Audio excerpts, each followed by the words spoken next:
Nós vamos ler os versículos de 1 a 7.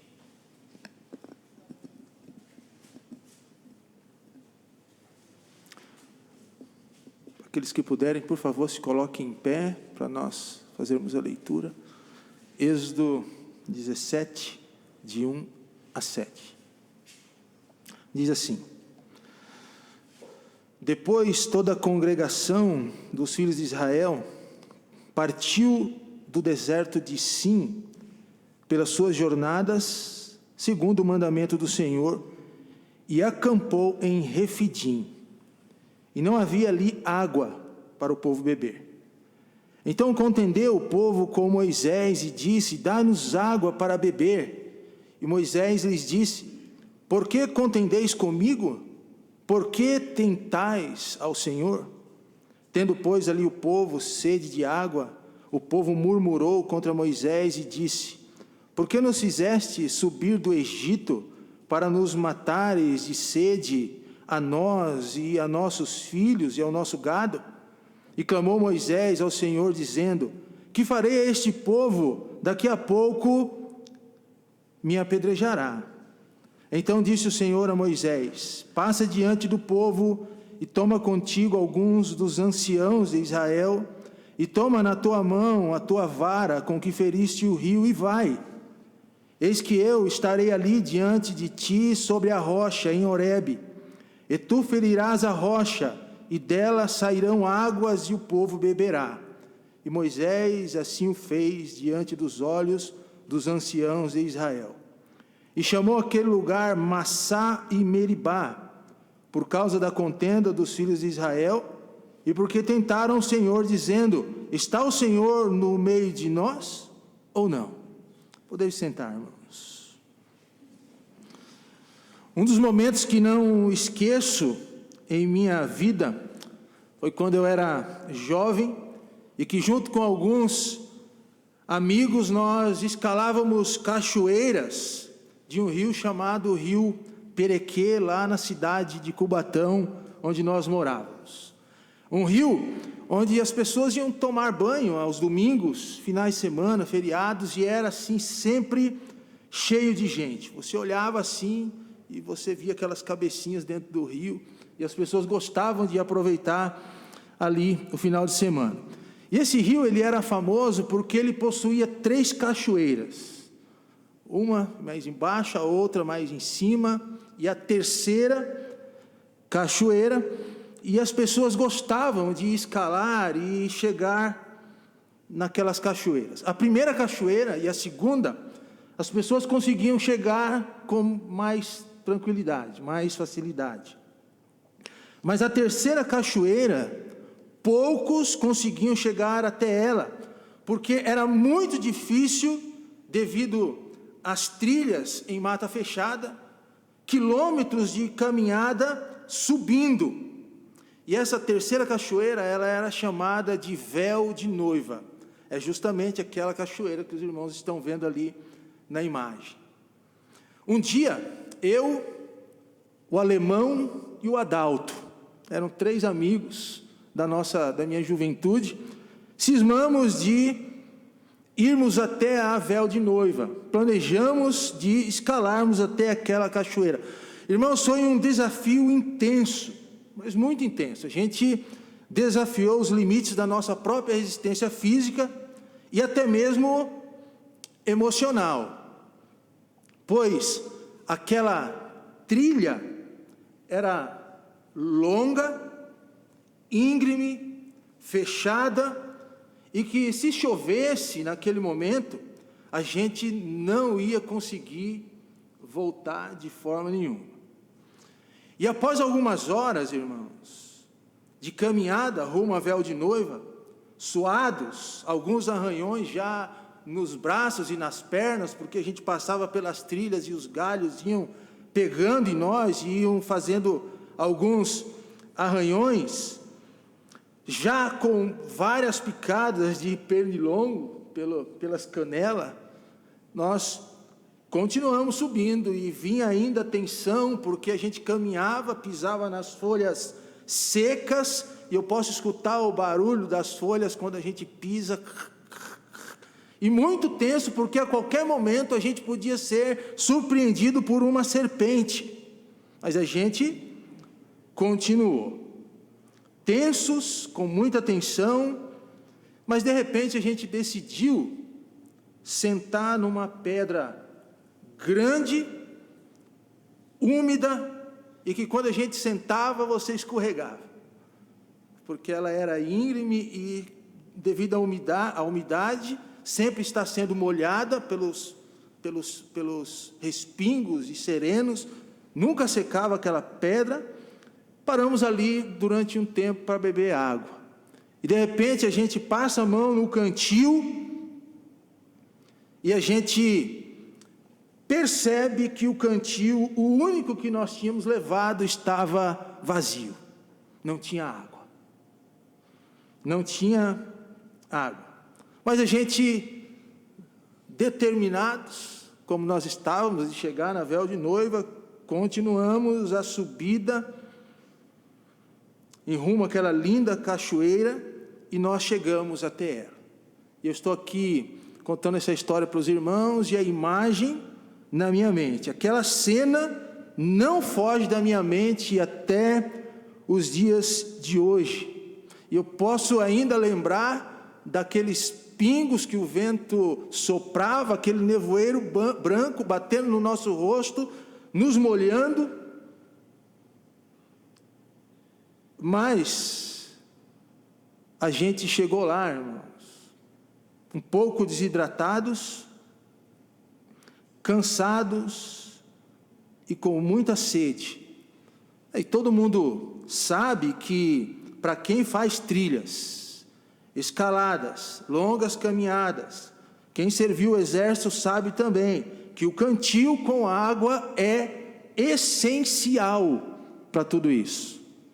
E quando o cantil fica vazio, a moral diminui, o desânimo chega, a preocupação bate, e o desânimo vem sobre as pessoas que ficaram sem beber a água e que não tinham um cantil cheio. Foi isso que aconteceu conosco naquele dia. Mas a gente chegou. E a gente conseguiu voltar também. No texto que nós lemos, para nossa meditação nessa manhã, os cantis dos israelitas estão vazios. E eles se encontram em um lugar totalmente deserto e sem água para beber. A moral do povo está baixa, o desânimo tomou conta das pessoas, e vem sobre eles uma revolta muito grande. Começou a surgir uma revolta muito grande. O fato, irmãos, é que naquele momento, Israel põe Deus à prova. Mais de um mês havia se passado desde a travessia triunfante do Mar Vermelho. Agora eles se encontram em Refidim, um lugar inóspito, próximo do Sinai, e a multidão era mais de 2 milhões de pessoas, entre homens, mulheres, crianças e estrangeiros, e que está, mais uma vez, montando o seu acampamento. Já é a 10ª parada, desde a longa viagem rumo à Terra Prometida. Eles seguem as direções traçadas por Deus, dadas por meio de Moisés. Entretanto, em Refidim, Israel se depara com a falta de água para beber. Enquanto o líder deles, Moisés, e sua família ainda ajeitavam as coisas dentro da tenda e se preparavam para um merecido descanso, um burburinho do lado de fora começa a aparecer e aumentar. E cada vez mais forte as vozes dos israelitas indicam uma crise no meio do povo. E Moisés sai da sua tenda e encontra uma multidão furiosa, revoltada, protestando em voz alta contra ele, dizendo: dai-nos água para beber, grita o povo. Eles sofrem com a sede após uma longa jornada no deserto. Os cantis dos israelitas estão vazios, as pessoas estão abatidas e uma revolta começa a surgir. Depois, alguns deles ameaçam Moisés e questionam a Deus. Esse povo, desde que deixaram a escravidão no Egito, não é a primeira vez que se queixa com Moisés e reclama de Deus. Ao longo da jornada, ocorreram outros 3 episódios de crise, onde o povo de Israel se levanta contra Moisés, a liderança dele, e reclama com Deus. E, consequentemente, entre o povo e o próprio Senhor, que os tirou do Egito. Quais são essas crises que o povo atravessou, até chegar ali em Refidim? A primeira crise, você deve se lembrar, aconteceu antes mesmo da travessia do Mar Vermelho, durante a 3ª parada para o acampamento. Encurralados entre o exército de Faraó e o Mar Vermelho, os israelitas protestaram da seguinte forma, Êxodo 14, 11, 12, e disseram a Moisés: não havia sepulcros no Egito para nos tirar de lá, para que morramos nesse deserto? Por que nos fizeste isso, fazendo-nos sair do Egito? Não é esta a palavra que te falamos no Egito, dizendo: deixa-nos que sirvamos aos egípcios? Pois que melhor nos fora servir aos egípcios do que morrermos no deserto. A segunda crise aconteceu na 5ª parada, junto às águas amargas de Elim. Ali o povo também se queixou com Moisés, dizendo: o que beberemos? E aí então veio a 3ª crise, que foi quando Israel chegou ao deserto de Sim, na 7ª parada, após 1 mês andando pelos desertos, desde a saída do Egito. A comunidade de Israel murmurou novamente, e os filhos de Israel disseram: quem dera tivéssemos morrido por mão do Senhor na terra do Egito, quando estávamos sentados junto às panelas de carne, quando comíamos pão até fartar. Porque nos tendes trazido a este deserto para matardes de fome a toda essa multidão? Êxodo 16, 3. Sabe, queridos, que em cada um desses episódios, Deus revela o seu cuidado e a sua presença entre o seu povo. Ao abrir o mar, Deus se revela como Deus que luta por eles. Ao tornar a água de Elim em água potável, Deus se revela como Deus que cura o seu povo. E ao mandar o maná e as cordonizes, Ele se manifesta como o Deus do seu povo. Agora, a crise que nós lemos aqui nesse texto, em Refidim, ela é muito mais séria do que as crises anteriores. Sabe por quê? Porque Israel põe Deus à prova. E nós devemos tomar muito cuidado para não colocarmos Deus à prova. Ao sair da tenda, após ouvir o alvoroço da multidão, que já fazia muito barulho, Moisés não se depara apenas com a murmuração agora, irmãos. Ele está diante de uma verdadeira rebelião. Vários israelitas exaltados exigem água e seguram pedras na mão e estão prontos para atirar em Moisés. E Moisés tenta argumentar e ele diz ao povo: por que se queixam de mim? Por que põe o Senhor à prova? Mas o povo grita mais alto e ferozmente: por que você nos tirou do Egito? Foi para nos matar de sede aos nossos filhos e aos nossos rebanhos. Moisés está prestes a ser apedrejado. Sabe que o apedrejamento é a última instância na destituição de um líder. Israel estava disposto a destituir Moisés da liderança do povo e, consequentemente, destituir Deus da vida deles. Com os cantis vazios, pedras nas mãos e aos gritos, Israel põe Deus à prova. Irmãos, muitas pessoas, ou para muitas pessoas, é bem difícil confiar em Deus. Basta o cantil esvaziar para Deus ser questionado e seu cuidado e amor serem postos à prova. Certa vez, o evangelista Parker estava viajando pelo sul do estado americano do Alabama, e em um daqueles dias muito quentes e bem abafados, ele parou em uma vendinha de frutas à beira da estrada e pegou um pedaço, uma fatia de melancia e perguntou ao proprietário daquela venda quanto custava. O homem, no que olhou para ele, disse assim: $1,10 a fatia. O homem respondeu.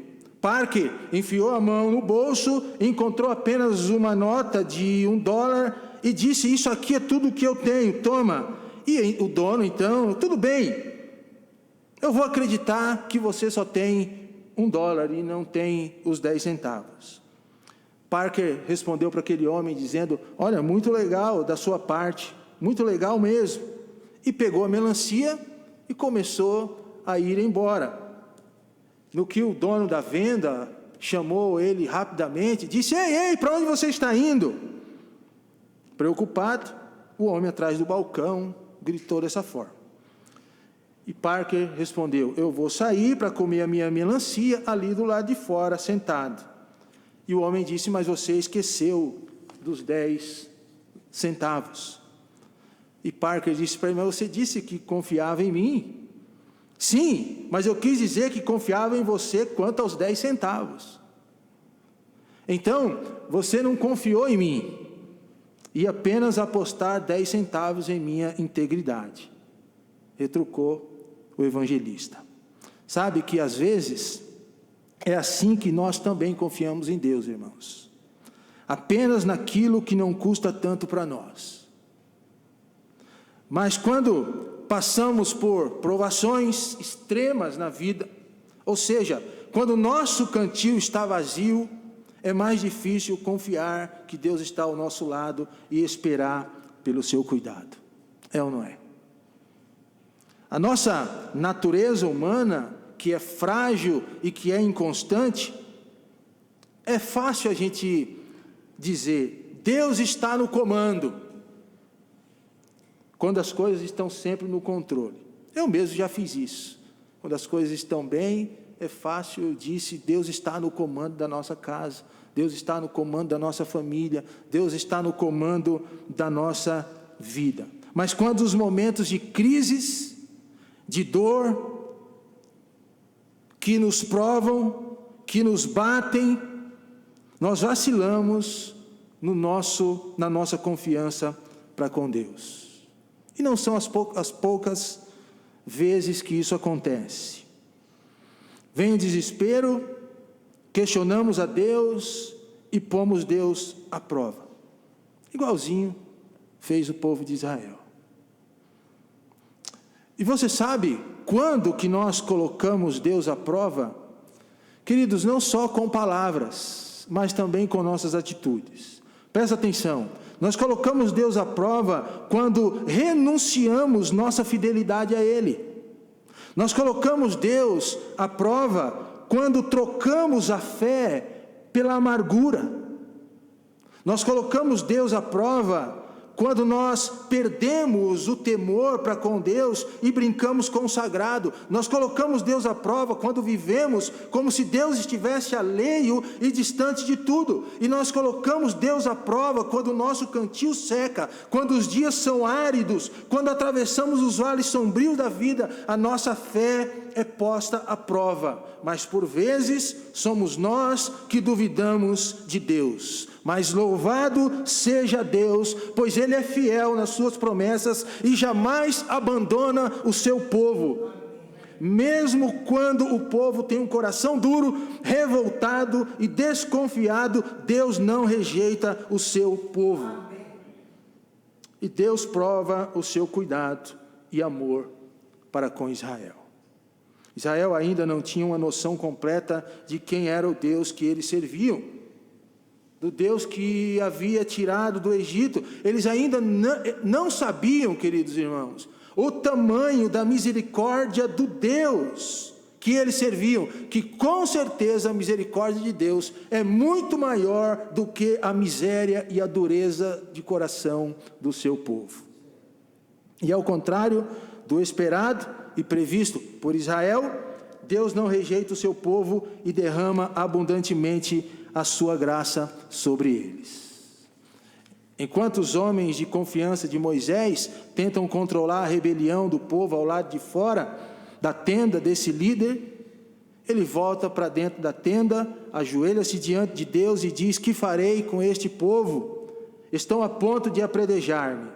Deus então se manifesta mais uma vez àquele povo e responde a Moisés: então disse o Senhor a Moisés: passa diante do povo, toma contigo alguns dos anciãos de Israel, toma na tua mão a tua vara com que feriste o rio e vai. Eis que eu estarei ali diante de ti sobre a rocha em Horebe, e tu ferirás a rocha e dela sairão águas e o povo beberá. E Moisés assim fez diante dos olhos dos anciãos de Israel. Moisés sai da sua tenda com um cajado na mão, aquele mesmo que ele havia ferido o Nilo e transformado a águas de sangue. Moisés acabara de ouvir a voz de Deus e seu semblante não é mais de preocupação. Moisés agora sabe o que tem que fazer, ele sabe que pode confiar em Deus. Moisés leva consigo apenas os anciãos e manda o povo esperar e confiar enquanto ele vai andando e some por aquele caminho empoeirado em direção ao norte. Ele dirige a Horebe, que significa lugar deserto, lugar pedregoso, e ali se encontra com o Senhor, conversa com ele na rocha certa como combinado. Moisés faz exatamente o que o Senhor ordenou. Estende a mão, bate com força na rocha, que imediatamente começa a jorrar água em abundância. Horebe ficava 25 quilômetros de distância de Refidim. A água que Deus fez jorrar abundantemente em Horebe atravessa o deserto todo, ganhando força à medida que escorre para o sul. As águas se transformaram num grande córrego que chegou até o povo de Israel, encontrou aquela comunidade com seus cantis vazios, e quando a comunidade de Israel já estava cansada, volta a Moisés com o milagre realizado. Deus dá água em abundância, porque é assim que Deus manifesta a sua presença e graça para com o seu povo. Queridos, Deus não rejeita o povo que Ele chamou, e Deus o abençoa abundantemente, pois Deus tem um plano maior por meio deste povo. Deus tem um plano abundante, também assim como eram abundantes as águas que jorravam da pedra e agora matavam a sede dos israelitas e que enchiam os seus cantis vazios. Daquele povo viria o Messias prometido, o Cristo, aquele que é a verdadeira fonte de água viva, que mata a sede de quem beber da sua água, que enche o cantil do sedento, que faz fluir um rio de água viva do interior dos que creem em seu nome. Cristo é a rocha, a pedra fundamental da igreja. Jesus Cristo é o Senhor, é Deus conosco. Ele é o rio de água viva que flui do trono de Deus. Ele é quem dá vida. Diante da dúvida do povo, se Deus estava com eles ou não, Deus se fez presente de forma abundante, e Deus se faz presente na nossa vida, na sua vida, por meio de Jesus Cristo. Está o Senhor no meio de nós ou não? Sim, Deus certamente estava entre aquele povo, apesar da murmuração. Assim, queridos, como Deus também prova seu amor e cuidado por nós. Deus está presente aqui conosco neste momento, amém, irmãos? Neste momento, Deus está conosco, através da presença de Jesus Cristo em nosso meio, apesar das nossas dúvidas, murmurações, prepotência, impaciência, pequenez da nossa fé. Deus matou a sede de Israel e continua matando a sede de todo aquele que crê em Jesus Cristo. Tempos atrás, eu comecei a compartilhar mensagens devocionais em vídeos através do WhatsApp. Pegava o vídeo, gravava um videozinho aí de 5 minutos e comecei a compartilhar. Eu tinha mais ou menos mais de 200 contatos no WhatsApp que eu mandava. E lá onde nós estávamos tinha um grupo da vizinhança. Eu comecei a mandar esses devocionais lá. Coloquei o nome desses devocionais de cercas sagradas. Veio a partir da ideia do livro do Wayne Cordeiro, Andando com um Tanque Vazio, que eu havia feito a leitura, e eu falei, gostei desse título e vou compartilhar. E todo dia eu mandava um cerca sagrada no grupo da vizinhança, até que chegou na casa de uma mulher, que a gente não conhecia, mas ela conhecia alguém da igreja, e disse para aquela irmã da igreja, como as mensagens do seu pastor caíram como uma luva na minha casa. Eu estou passando uma situação muito difícil e tenho buscado uma resposta para aliviar minhas dúvidas e meus sentimentos. Me sinto vazia e por meio de uma das mensagens que eu recebi, Deus me fez compreender e aliviou o meu coração. As mensagens são ótimas, é bom ouvir de Jesus. Aquela mulher estava com o coração angustiado, sedenta, com seu cantil vazio, por causa de algumas dores que estava sofrendo. Mas Deus falou ao coração dela e saciou a sua sede. Como a palavra de Deus fala conosco, irmãos. Como Deus fala conosco e mata a nossa sede também. A despeito da incredulidade de alguns, Jesus Cristo continua a fazer jorrar rios de água vivas no coração de muita gente. Ele continua se manifestando abundantemente na vida do seu povo. Jesus é fonte de água viva. Ao longo da nossa jornada por essa vida, até o nosso dia de estarmos com o Senhor, ou seja por meio do arrebatamento, ou por meio da morte, com certeza, nós iremos enfrentar vales árduos e sombrios, dias maus e dias ruins, mas o Senhor Deus caminha conosco, todos os dias e por todo o caminho. Deus derrama a sua graça, até que possamos desfrutar da vida plena que Ele mesmo tem para nós. Jesus é fonte de água viva, que mata a nossa sede espiritual e até mesmo a nossa sede emocional. Jesus, Ele troca o velho coração seco por um novo coração, cheio de vida. Deus se importa conosco, amém, irmãos? De tal forma que enviou o seu único Filho, que tomou sobre si o castigo dos nossos pecados e ofereceu perdão, e oferece perdão a todo aquele que nele crê e bebe da sua água. Jesus Cristo é o Senhor. Jesus Cristo é fonte de água viva. Jesus Cristo sacia a sede durante a nossa jornada. Você está cansado espiritualmente? Jesus Cristo sacia a sua sede. Sua alma está cansada? Jesus Cristo sacia a sua sede. Emocionalmente você está abalado, triste, deprimido, angustiado, desanimado, amargurado? Jesus Cristo sacia a sua sede. Por isso, podemos confiar que mesmo que os dias sejam secos, o Senhor é por nós. O Senhor é por nós. Então, beba desta água que Cristo oferece. E quando os dias forem sombrios, confie nele, não desanime. João 4,14 diz: mas aquele que beber da água que eu lhe der, nunca terá sede, porque a água que eu lhe der, se fará nele uma fonte de água que salte para a vida eterna. Deus abençoe.